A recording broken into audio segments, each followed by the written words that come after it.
আমার ছাদ বাগানের ফার্দার আপডেট। গাজর গাছ বড় হয়ে গেছে এবং এখানে দেখালে বোঝা যাবে যে গাজর হয়ে গেছে অলরেডি। এই যে ভিতরে ভিতরে গাজর হয়ে গেছে। এই যে গাজর, এই যে গাজর। আর এই টমেটো গাছটা বেরিয়েছে ইউনিক ওয়েতে, ভিতর থেকে বেরিয়েছে। এই যে এখান থেকে গাছটা বেরিয়েছে আর এখানে টমেটো হয়ে গেছে। এই গাছের বীজও আমরা বুনিনি, তৈরি হয়ে গেছে। এই চতুর্দিকে পাকা টমেটো, সবার নিমন্ত্রণ রইল টমেটো খাওয়ার জন্য। এখানেও পাকা টমেটো, এখানে বেগুন, পরপর অনেকগুলো বেগুন হয়েছে। এর মধ্যে অনেকগুলো বেগুন খেয়েও ফেলেছি আমরা, কিছু ধনেপাতা, লাল শাক, পাকা টমেটো,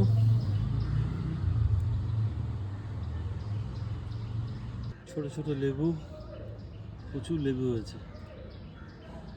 এদিকে প্রচুর টমেটো হয়েছে, টমেটো পেকেও গেছে।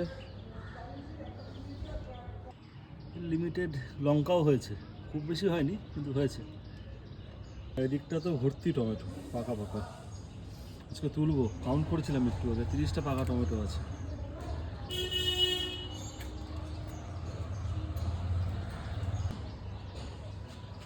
এই যে এখানেও ভর্তি। আর ইন্টারেস্টিং একটা জিনিস দেখাই, এই গাছটা ভেঙে গেছিল, আমি কাপড় দিয়ে ব্যান্ডেজের মতো জোড়া লাগিয়েছি, সেই গাছ থেকে এত টমেটো।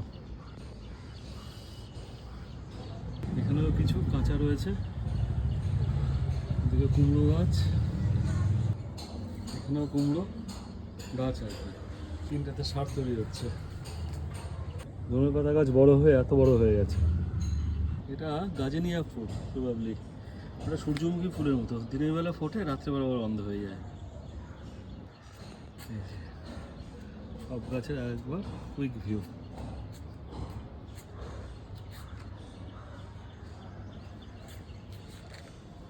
আমার favourite solar panel. Last not the list, এটা আরেকটা টমেটো গাছ। আর ওই সাইডে হয়েছে জামরুল গাছ, আমরা লাগিয়েছি। ছেলের অঙ্কে স্যার দিয়েছেন জামরুল গাছটা। সেই যে আমরা এতগুলো টমেটো তুললাম, বাদ বাকিগুলো গাছেই রয়ে গেল, কালকে আবার তোলা হবে।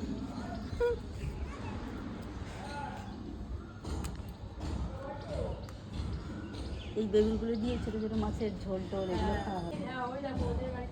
এই তো গরম আছে। এই যে কুইক রিক্যাপ, গাজর গাছ, টমেটো গাছ, ধনেপাতা ওদিকে দিদি এসছে, ওদিকে এত এত টমেটো, জেনি রোদ পোহাচ্ছে।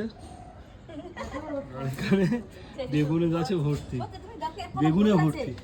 ওই যে 3টে বেগুন তো এখানে দেখা যাচ্ছে, এখানে একটা, 5টা, 6টা, 7টা বেগুন। দারুণ, এত টমেটো।